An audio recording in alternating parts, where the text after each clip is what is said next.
दादा बड़े बड़े प्रोग्रामों में जाते हैं। मुझे तो याद है कलकत्ता एक प्रोग्राम में लेके गए, मैं, भाई साहब और साबिया असर। दुर्घटना वहाँ भी घटित हुई। इत्तेफाक से उस होटल में आग लग गई तो फायर ब्रिगेड वाले सबको बारी बारी से फेंकने लगे। सबसे पहले फेंका दादा को, 4-6 लोगों ने झेल लिया।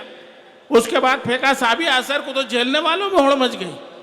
उसके बाद मुझे फेंका, हालांकि मुझे झेलने के लिए 12-15 लोग लगे, किंतु झेलते ही नीचे से चिल्लाए, अरे ये जले हुए को तो मत फेंको रे। देखो जब बात समझ में आ रही है ताली वाली बजाते रहो। नहीं, ये बात इसलिए कहना पड़ती क्योंकि मैं तो ताली से चलने वाला खिलौना हूं। मैंने तो मेरी पत्नी को पहली रात में कह दिया था, मैंने कहा देख सुखी वैवाहिक जीवन का लाभ चाहती तो शर्माए मत, ताली बजा। वो बेचारी अभी तक ताली बजा रही। इसके बाद ये मुंबई, मैं बेटमा में रहता हूँ, पहले बता दिया आपको।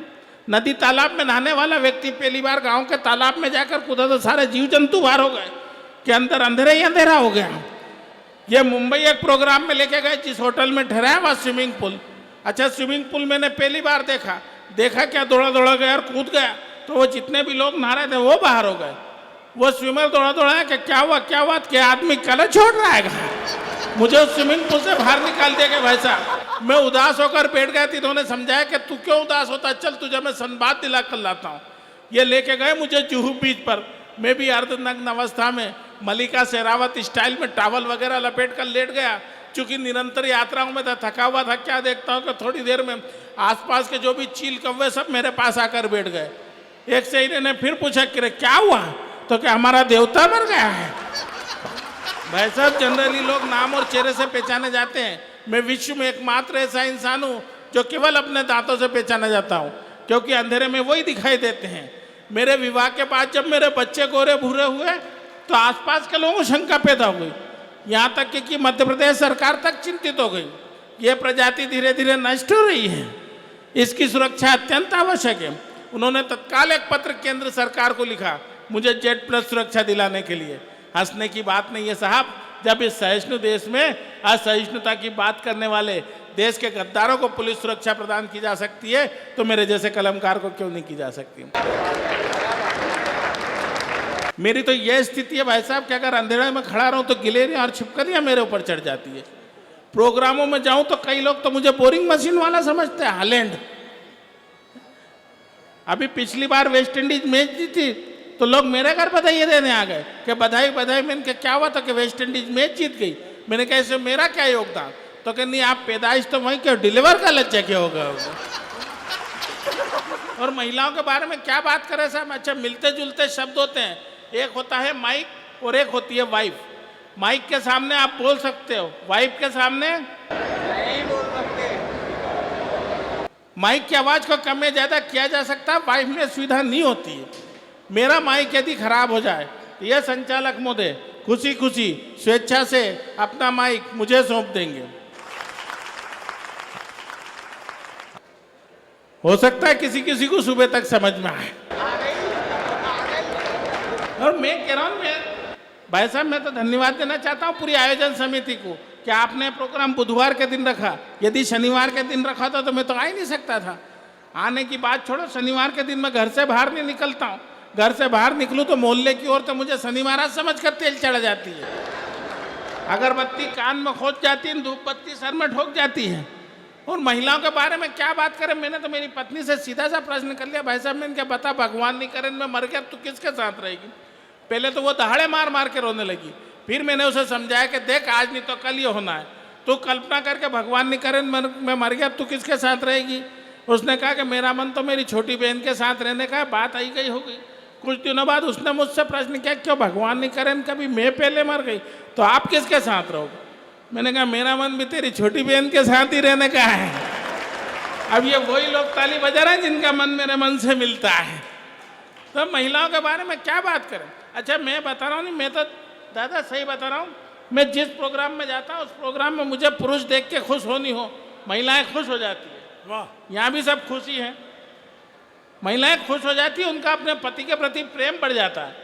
महिलाएं खुश हो जाती है, वो देख के सोचने लगती है कि अपने वाला कम से कम ढंग का तो है। अच्छा मेरे साथ तो समस्या, मैं अगर किसी महिला की तरफ देखूं तो क्या देखो काला कट कैसे घुर घुर के देख रहा है, वो नहीं देखूं तो क्या देखो काला कट देख ही नहीं रहा है। अब मैं आया जब से इसी समस्या में उलझा पड़ा हूं कि भाई मैडम मेरे को हंस के देख रही कि देख के हंस रही हैं। सही बता रहा हूं भाई साहब, कभी कभी सोचता हूं कि आत्महत्या कर लूं, पर फिर ये सोच के रुक जाता हूं कि मेरे जैसे हसीन खूबसूरत लोग बचे ही कितने हैं। और ऐसा नहीं है दादा कि मोहब्बत हमने नहीं की, मोहब्बत का सिक्का हमने भी उछाला है। मोहब्बत का सिक्का हमने भी उछाला और मेरी हथेली में आज भी उसके इश्क का छाला है। और उस बेवफा ने मुझे बस यूं कह के छोड़ दिया कि और तो सब कुछ ठीक है पर तेरा रंग बहुत काला है। ये गोरा काला कुछ नहीं होता है साहब। सच तो यह है कि समझदार मकान मालिक जब भी कोई सुंदर और भव्य मकान का निर्माण करता है तो उस मकान को बुरी नज़र से बचाने के लिए काली मटकी उस पर टांग देता है। मैं इस सुंदर से मंच को बुरी नज़र से बचाने के लिए काली मटकी के रूप में सजाया गया हूँ। मैं चाहता तो किसी को भी हंसी का पात्र बनाकर अपना काम कर सकता था, पर मेरा ज़मीर मुझे इस बात के लिए गवारा नहीं करता। बहुत आसान होता है साहब दूसरों पर हंसना, दूसरों का मजाक उड़ाना। मुश्किल होता है खुद पर हंसना। और यह मुश्किल काम यदि मैंने पूरी ईमानदारी से किया है तो एक बार पूरा सदन दोनों हाथ उठाकर तालियां बजाकर मुझे आदेशित करें। तो मैं माँ सरस्वती का सबसे छोटा बेटा अब इन कलमकारों के बीच कविता की कुछ पंक्तियां रखना चाहता हूँ। जितनी संख्या में पुरुष मौजूद हैं उससे कम संख्या में महिलाएं मौजूद हैं, उनकी मौजूदगी को प्रणाम करता हूँ और आप सबको आश्वस्त करता हूँ कि कुछ शायर और कवित्री के रूप में मेरी बड़ी बहनें यहाँ पर मौजूद हैं जो आपका प्रतिनिधित्व कर रही हैं। और तब मैं कहना चाहता हूँ कि क्या होती है बेटियाँ, पूरा देश लगाए साहब। बेटी जिस प्रकार हास्य विनोद में साथ दिया केवल एक आधा मिनट के लिए मैं आप लोगों के बीच हूँ, तालियों से मुझे विदा कीजिएगा कि क्या होती है बेटियाँ। पूरा देश लगाए बेटी बचाओ बेटी पढ़ाओ में। मैं कहना चाहता हूँ कि कोई ज़रूरत नहीं बेटी को बचाने की। बचाना है तो इन बेटों को बचाओ।